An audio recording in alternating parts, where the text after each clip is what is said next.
Artus, bonjour.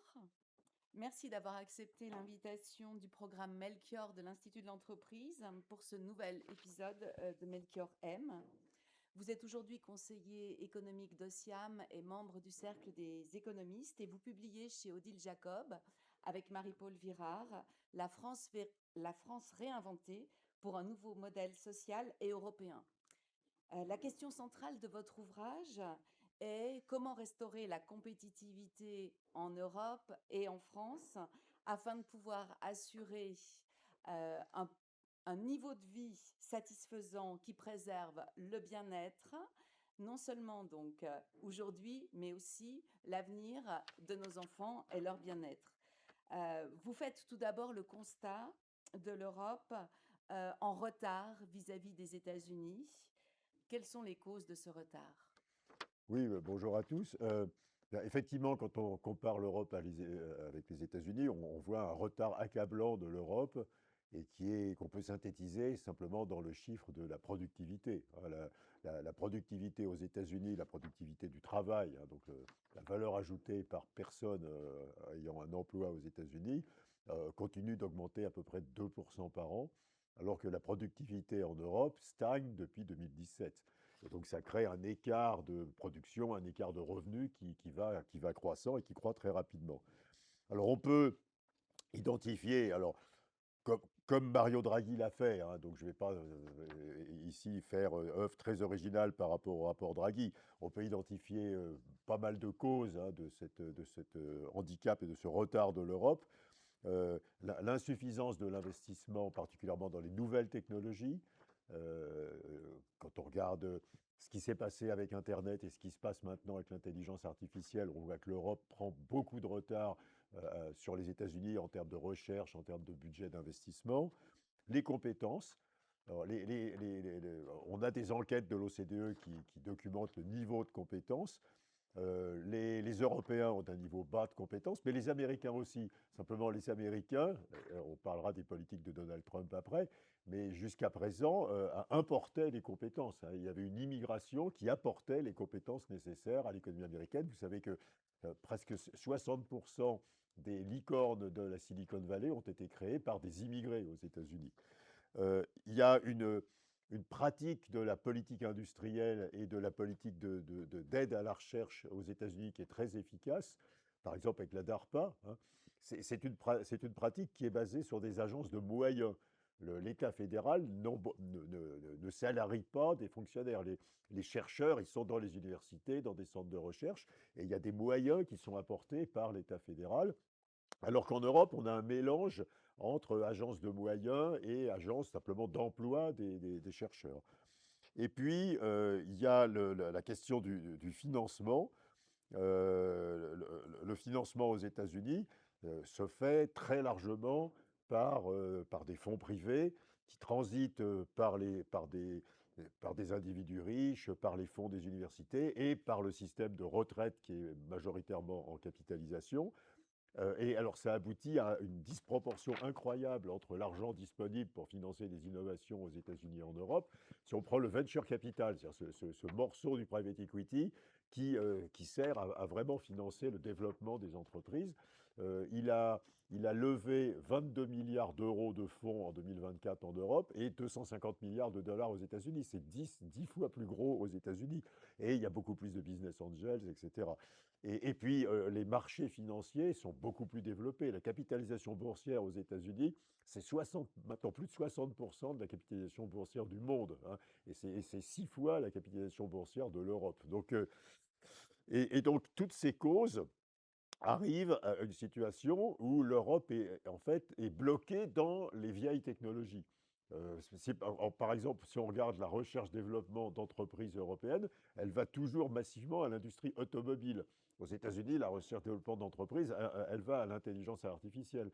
Donc, l'Europe reste dans la technologie traditionnelle, alors que les États-Unis, sans arrêt, sont à la frontière technologique par toutes ces causes, hein, plus d'investissements, plus de moyens, plus de chercheurs, etc. Et donc, Draghi tire une sonnette d'alarme. Alors, ce qu'on peut reprocher à Draghi, c'est de concentrer ses propositions sur l'argent. Il dit il faut plus d'argent pour investir, etc. Il n'y a pas que l'argent. Il y a, par exemple, il y a l'organisation du financement de la recherche, il y a l'organisation du système éducatif. Il y a des problèmes structurels qui ne sont pas des problèmes de moyens en Europe qu'il faudrait régler aussi. D'accord, donc si le retard est clair vis-à-vis des États-Unis, pour autant, est-ce que l'Europe peut s'inspirer du modèle des États-Unis? Alors, bah, il y a beaucoup de gens qui pensent que si on importait le modèle américain, ça serait un progrès, parce qu'effectivement, c'est un modèle qui est efficace dans l'utilisation de l'argent public, enfin, au moins jusqu'à la présidence de Trump, qui est efficace dans le fonctionnement du système universitaire, dans les liens entre universités, centres de recherche publics et industrie privée, qui sont extrêmement étroits. Ce qu'on peut reprocher à l'Europe, c'est qu'il y a peu de liens en réalité entre la recherche fondamentale et la recherche appliquée et le développement des produits dans les entreprises.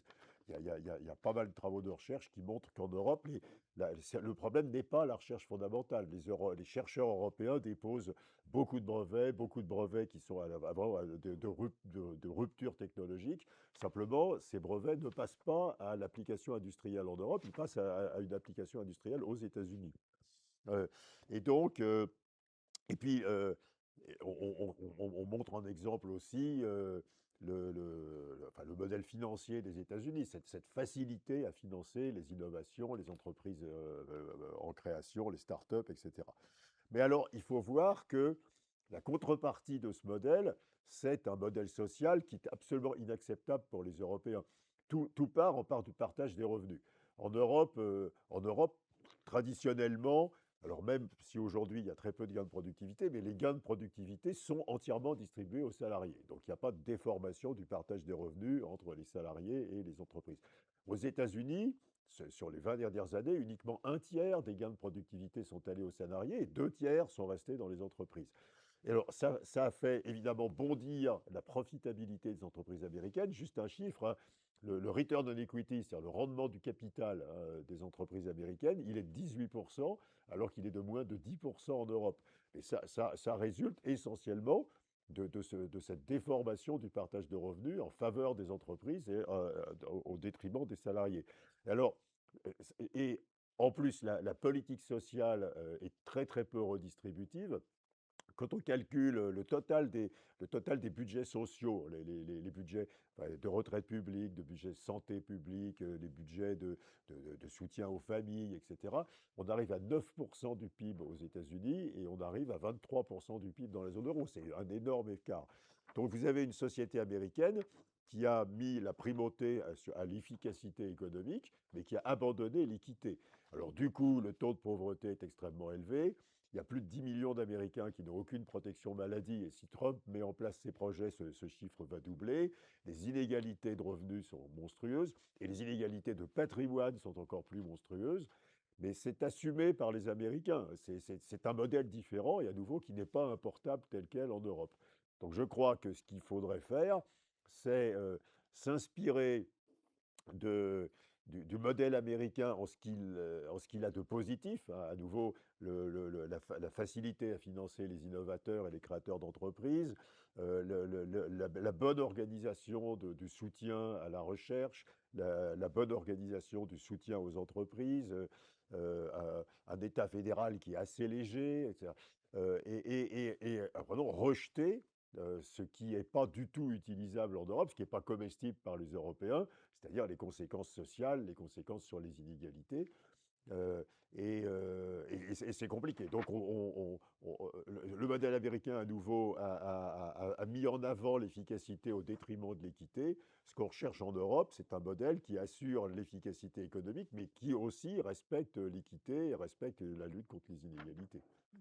Et alors, ce modèle américain, vous l'avez montré, il repose donc sur sa capacité à attirer des talents et des capitaux du reste du monde. Pour autant, la politique menée par Donald Trump aujourd'hui ne risque-t-elle pas de faire perdre aux États-Unis leur avantage technologique? Alors, on peut extrêmement étonner des décisions de l'administration Trump. Parce que le modèle américain, à nouveau, c'est un modèle qui à ignorer les conditions enfin, c'est un modèle très peu redistributif. C'est un modèle qui fabrique de la pauvreté. Il y a beaucoup le taux de pauvreté aux États-Unis, si on regarde les personnes ayant moins de 60% du revenu médian, il est de 24%. Il est de 15% en France, par exemple. Donc il y a beaucoup de pauvres et il y a beaucoup de gens malades. L'espérance de vie aux États-Unis a baissé depuis une dizaine d'années et maintenant très très inférieure à l'espérance de vie en Europe et maintenant est inférieure à l'espérance de vie en Chine. Et donc il y a des gens qui n'arrivent pas à se soigner. Il y a des enquêtes qui montrent que beaucoup d'Américains, euh, et, les très jeunes et les vieux sont protégés par Medicare, Medicaid, mais les Américains d'âge moyen, beaucoup d'entre eux renoncent à se faire soigner, hein, n'ont pas les moyens d'aller chez le médecin, d'aller chez le dentiste, etc. Donc, donc on avait un modèle qui avait des caractéristiques très brutales, quoi. C'était un modèle inégalitaire, mais très efficace du point de vue de l'économie et de la croissance. Et alors Trump enfin, je dirais après que peut-être il va changer d'avis, mais Trump a mis en place une politique qui va accroître les inégalités et la pauvreté et qui va tuer le dynamisme de l'économie américaine. Donc il n'y aura plus rien à copier aux États-Unis. Alors pourquoi? Les droits de douane. Les États-Unis ont un avantage à rester en libre-échange. Ils doivent importer des produits bon marché, fabriqués dans les pays émergents, fabriqués en Chine, et ils doivent se spécialiser dans le plus haut de gamme, dans les services technologiques, etc. C'était le mouvement qui était à l'œuvre, hein. Il y avait d'énormes exportations de services financiers, de services informatiques, de services technologiques, et puis un déficit commercial et, euh, et qui se finançait très très bien parce que les États-Unis sont très attrayants pour les capitaux mondiaux en raison de leur avance technologique. Donc les droits de douane ne vont pas relocaliser aux États-Unis des productions qui ont été délocalisées dans les pays d'Asie, par exemple, parce que les chaînes de valeur, c'est très inerte, hein. On ne change pas sa chaîne de valeur. Et puis il y a un problème de compétence de la population. Les droits de douane vont simplement rendre plus cher pour le consommateur américain les produits importés. Donc c'est première erreur. Deuxième erreur, c'est la politique anti-immigrés. Il y a plus d'1,5 million d'immigrés qui ont déjà quitté les Américains, qui ont quitté les États-Unis, qui ont quitté le marché du travail américain. Et, euh, et les immigrés étaient nécessaires à l'économie américaine. D'une part, les immigrés assez peu qualifiés pour l'agriculture, pour les emplois d'infirmières, d'aides-soignants, etc., dans les restaurants. Et puis, les immigrés très qualifiés pour faire tourner la tech. Parce qu'à nouveau, 6 des 7 patrons des 7 magnifiques, hein, les 7 boîtes de la tech, sont immigrés, quoi, je veux dire. Et donc, les immigrés jouent un rôle incroyable dans la tech américaine. Et si vous restreignez l'immigration, ou même si vous faites sortir les immigrés, bah, vous aurez des problèmes sur le marché du travail pour les peu qualifiés, mais vous aurez aussi des problèmes sur le développement technologique. Et puis, ce qui est vraiment le plus stupéfiant, c'est la guerre au savoir. Enfin, la principale exportation des États-Unis, c'est les universités américaines. Et alors, il y a une guerre anti-université, anti-centre public de recherche. Il y a des baisses de budget de la National Science Foundation, de National Institutes of Health de 30 ou plus de 30% d'une année sur l'autre. euh, et qui a amené ces instituts à couper plein de programmes, plein de soutiens. Je rappelle que c'est des instituts, c'est des agences de moyens, donc ils soutiennent des programmes de recherche universitaires qui ont amené à annuler un certain nombre de programmes de recherche dans la santé. Alors, c'est pas que dans la sociologie ou les études de genre, hein, c'est dans la santé, dans le médicament, dans les vaccins, dans le spatial, dans les sciences, enfin, dans la physique, enfin dans les sciences les plus rigoureuses. Et il y a une haine des sachants, hein, autour de Trump qui est étonnante parce qu'à nouveau, c'était un des avantages comparatifs des États-Unis. Donc les États-Unis, d'abord, dans le passé, n'étaient pas un modèle à cause des conséquences sociales de, de leur modèle. Et on pouvait quand même s'inspirer du dynamisme, chercher des leçons dans la façon dont ils financent les innovations. Mais à nouveau, il n'y a plus, enfin, honnêtement, il n'y a plus rien à aller chercher dans les États-Unis de Donald Trump, quoi. Et donc, il faut chercher ailleurs un modèle.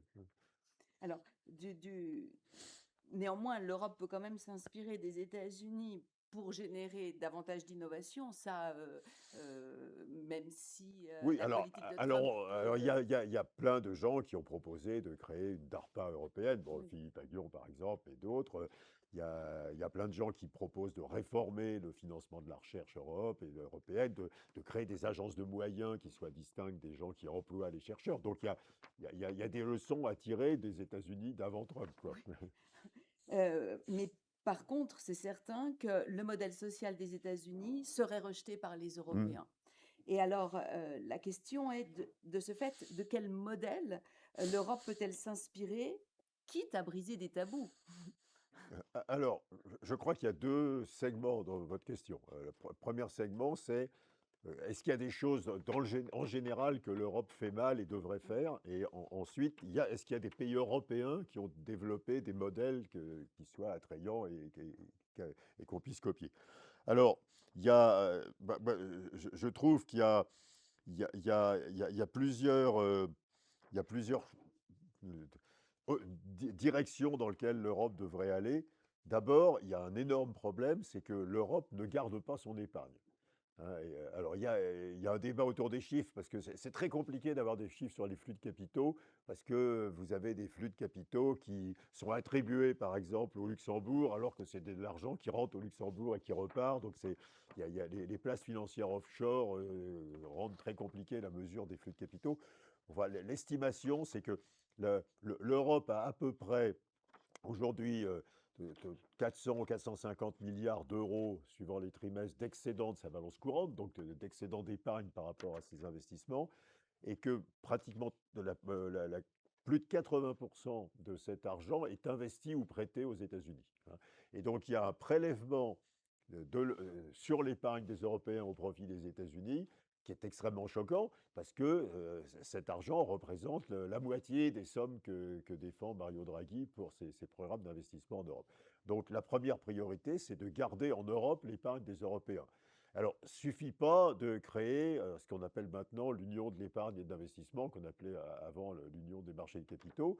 Parce que, bon, alors même s'il y a un régulateur unique des marchés boursiers, par exemple, ça ne générera pas un maintien des flux financiers en Europe.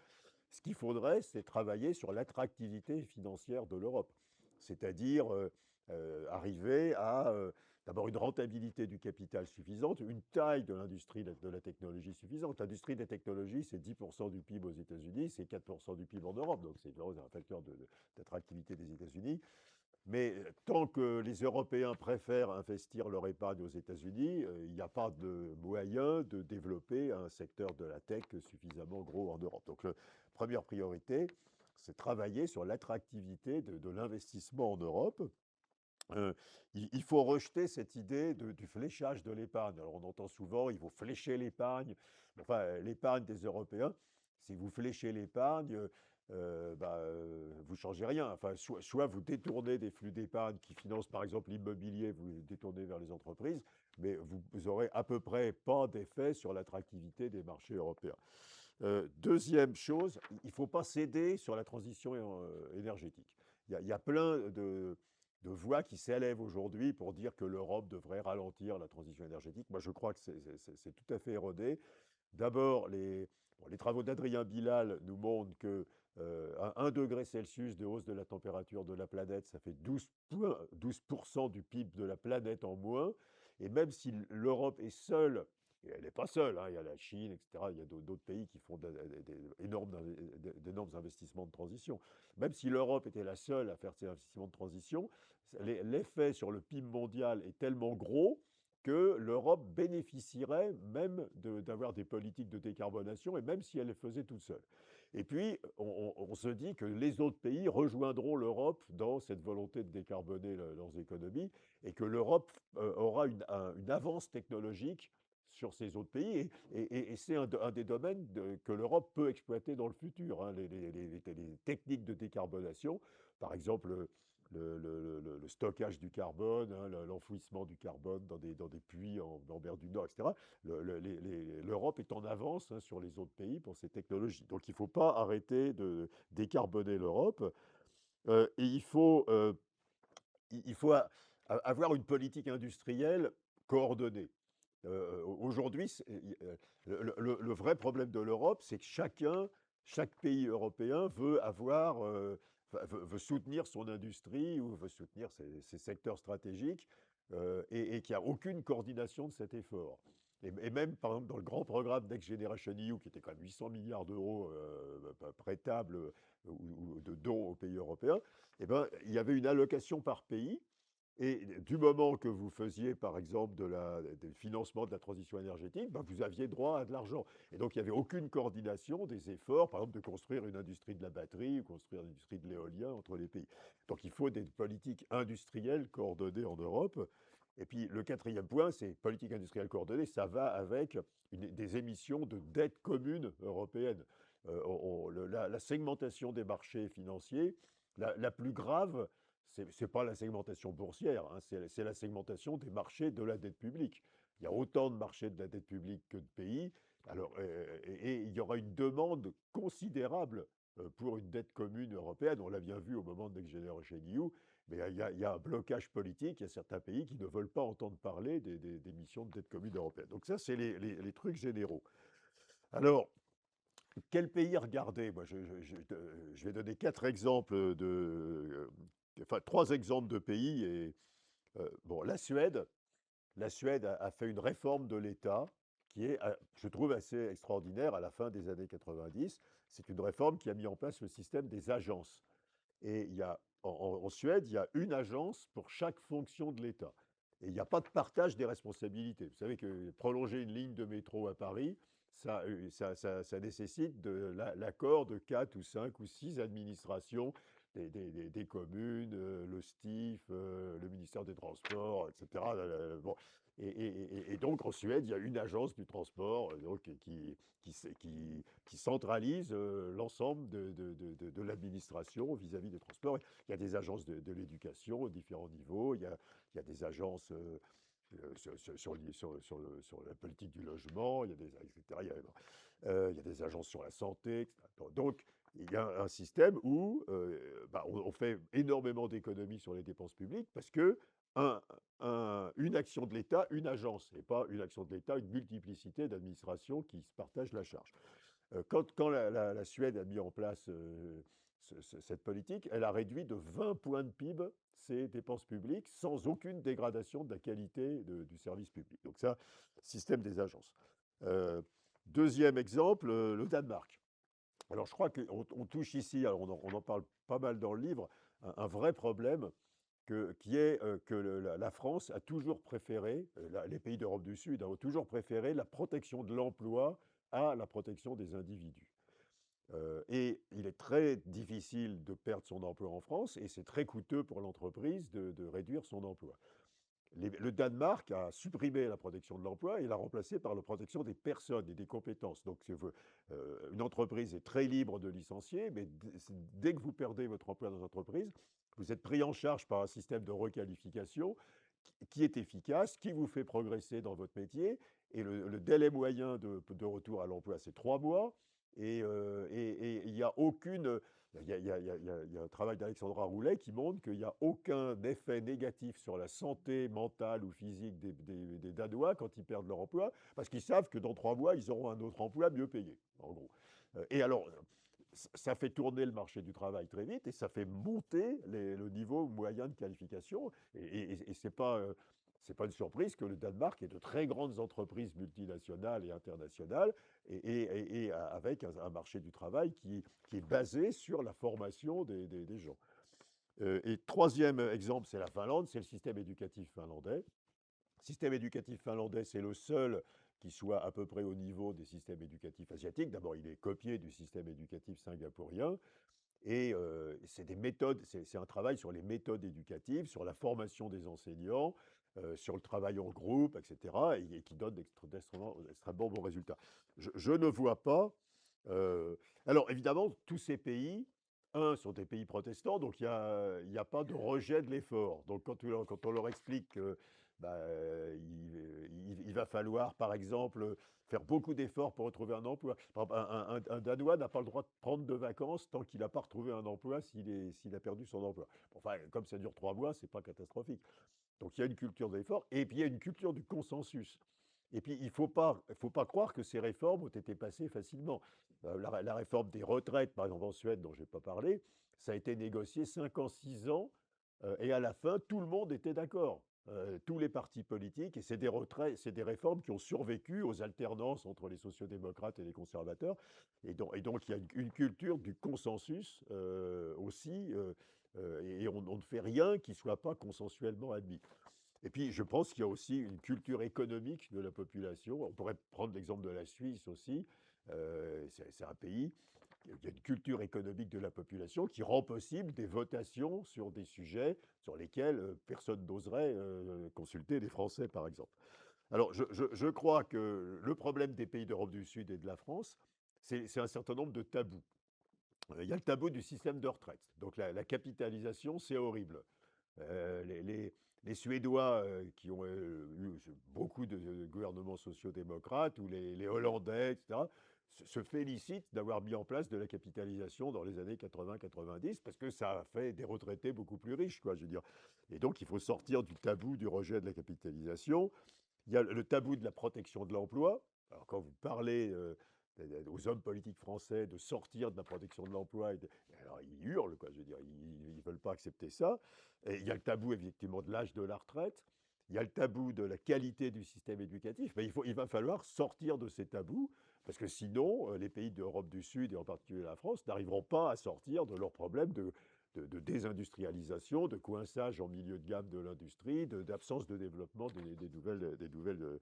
des nouvelles technologies. Donc je crois qu'il faut absolument, à nouveau, ne pas s'inspirer du modèle américain, surtout maintenant, mais regarder de façon très approfondie comment on peut s'inspirer des modèles de ces pays du nord de l'Europe. Tout un programme parce qu'il y a quand même quelques tabous qui risquent d'être difficiles Ah, ah, à ah, dépasser.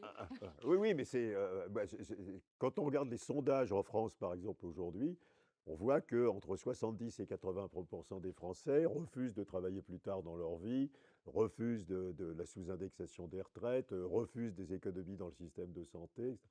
Il y a quand même aussi dans les pays nordiques une responsabilité des citoyens vis-à-vis de l'argent public. Dans les pays nordiques, on ne dépense pas d'argent public pour son confort personnel. On dépense de l'argent public quand on est obligé de le faire, quoi, je veux dire. Et alors, ça donne des moyens, ça donne beaucoup d'économies sur les dépenses publiques traditionnelles, et ça donne beaucoup de moyens à l'État. J'ai oublié de dire dans ces modèles que tous ces pays du nord de l'Europe ont des budgets de recherche-développement énormes, plus qu'aux États-Unis. On est entre 3,5 et 4% du PIB en Finlande, en Suède, au Danemark, etc. Et donc, c'est des pays où il y a un progrès technologique qui est financé par la rigueur dans la gestion des dépenses publiques traditionnelles. Mais à nouveau, cette rigueur n'a pas entraîné une baisse de la générosité du système de protection sociale. Les hôpitaux danois on est aussi bien soignés que dans les hôpitaux français, quoi. Et donc, il va falloir vraiment le problème de la France ou des pays du Sud, c'est parce qu'on ne fait pas cet effort de rigueur sur les dépenses publiques traditionnelles, on n'a pas les moyens de faire les dépenses publiques d'avenir. On voit bien dans le débat aujourd'hui. Et c'est un débat qui n'est pas que français, qui est dans tous les pays d'Europe du Sud. Et les pays du nord de l'Europe ont fait cette politique de réforme du secteur public qui n'a pas à nouveau entamé la qualité du service public, et donc ont beaucoup de moyens pour développer la partie moderne de l'économie. Par exemple, des moyens à donner au système de formation professionnelle et formation des chômeurs. Patrick Artus, merci beaucoup. Je vais reprendre la citation qui est en exergue de votre ouvrage. Aujourd'hui n'est pas le lendemain d'hier, il est au contraire la veille de demain. C'est un peu optimiste, mais bon. Merci d'avoir partagé votre réflexion avec nous pour nous permettre de mieux construire aujourd'hui notre demain de citoyens européens et français. Et vous pouvez retrouver l'ensemble de l'entretien et des références sur melchior.fr. Merci Merci beaucoup. beaucoup.